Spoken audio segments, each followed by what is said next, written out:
అమ్మమ్మ చేతి వంటకి స్వాగతం. ఈరోజు మన వంటగదిలో ఎగ్ పన్నీర్ కర్రీ తయారు చేసుకుందాము. అది ఎలా తయారు చేసుకోవాలో ఇప్పుడు చూద్దామండి. ముందుగా నేను ఒక చిన్న బౌల్ తీసుకుంటున్నాను. అందులో 3 ఎగ్స్ పగలగొట్టుకొని వేసుకుంటున్నాను. 2 ఎండుమిరపకాయలు తీసుకొని దాన్ని మిక్సీ పట్టుకున్నానండి. ఆ పొడి కింద ఉన్నదాన్ని వేసుకుంటున్నాను. కొంచెం పెప్పర్ వేసుకుంటున్నాను. దాన్ని ఇలా మొత్తం కలిసేటట్టుగా కలుపుకోవాలండి. ఫోర్క్ పెట్టుకొని ఇట్లా కలుపుకోవాలి. కలుపుకున్న తర్వాత నేను స్టవ్ వెలిగించుకొని ముందు ఆనియన్స్, బఠానీ ఇవన్నీ కూడా ఉడికించుకోవడం కోసం నేను అందులో వాటర్ వేసుకొని ఒక చిన్న గిన్నెలో పచ్చి బఠానీ వేసుకున్నాను. దాని తర్వాత ఆనియన్స్ కట్ చేసుకొని 2 ఆనియన్స్ వేసుకున్నానండి. 3 పచ్చిమిరపకాయలు కూడా కట్ చేసుకొని వేసుకున్నాను. చిన్న అల్లం ముక్క వేసుకున్నాను. 2 టమాటాలు వేసుకున్నానండి.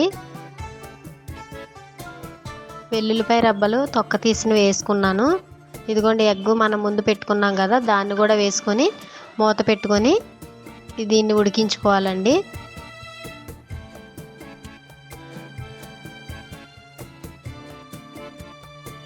ఇదిగోండి ఇలా ఉడికిపోయింది. దీన్ని మనం ఎగ్ని ఇట్లా మన గిన్నె నుంచి సపరేట్ చేసుకుందాము. ఇలా తీసుకున్న వాటిని మనం చిన్న చిన్న ముక్కలుగా కట్ చేసుకుందామండి.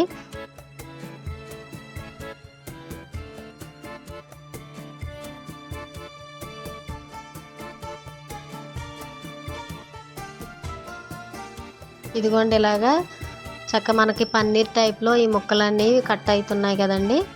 ఇది ముక్క అనేది ఇలా పన్నీర్లా ఉంటుందండి. దీన్ని పక్కన పెట్టుకుందామండి.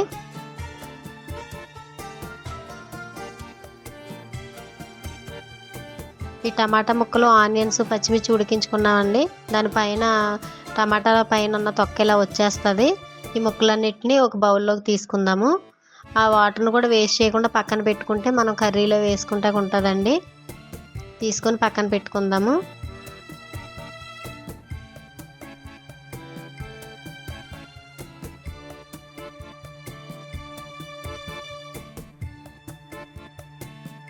స్టవ్ వెలిగించుకొని పాన్ పెట్టుకొని అందులో ఆయిల్ వేసుకోవాలి. మనం ఆనియన్స్, మిర్చి, టమాటా పక్కన పెట్టుకున్నాం కదండి, దాన్ని మిక్సీ పట్టుకొని వేసుకుందాము.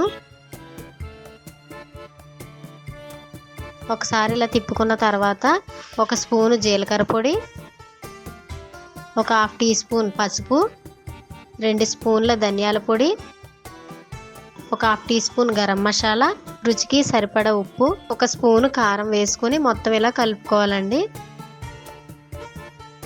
మొత్తం అంతా ఇలా కలుపుకున్న తర్వాత మనం ముందుగా వాటర్ తీసుకున్నాం కదండి, ఆ వాటర్ని వేసుకోవాలి.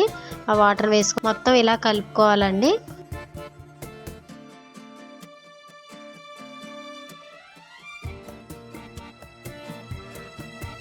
మొత్తం ఇలా కలుపుకున్న తర్వాత మనం కట్ చేసి పెట్టుకున్న ఎగ్ పన్నీర్ని వేసుకోవాలి.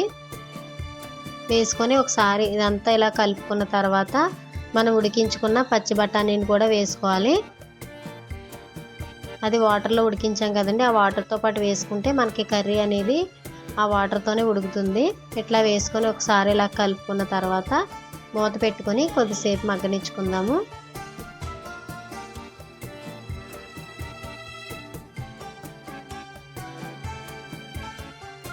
కర్రీ అనేది చూడండి ఎలా ఉడుకుతుందో.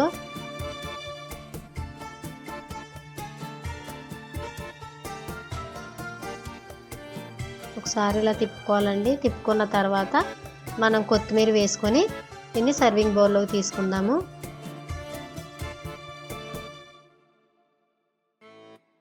అంతేనండి, ఎంతో నోరూరించి ఎగ్ పన్నీర్ కర్రీ రెడీ అయింది. దీన్ని సర్వింగ్ బౌల్లోకి తీసుకుందాము. ఒకసారి ఈ కర్రీ మీరు కూడా ట్రై చేసి చూడండి. ఇంతవరకు మా ఛానల్ని సబ్స్క్రైబ్ చేయకపోతే ప్లీజ్ సబ్స్క్రైబ్ చేయండి.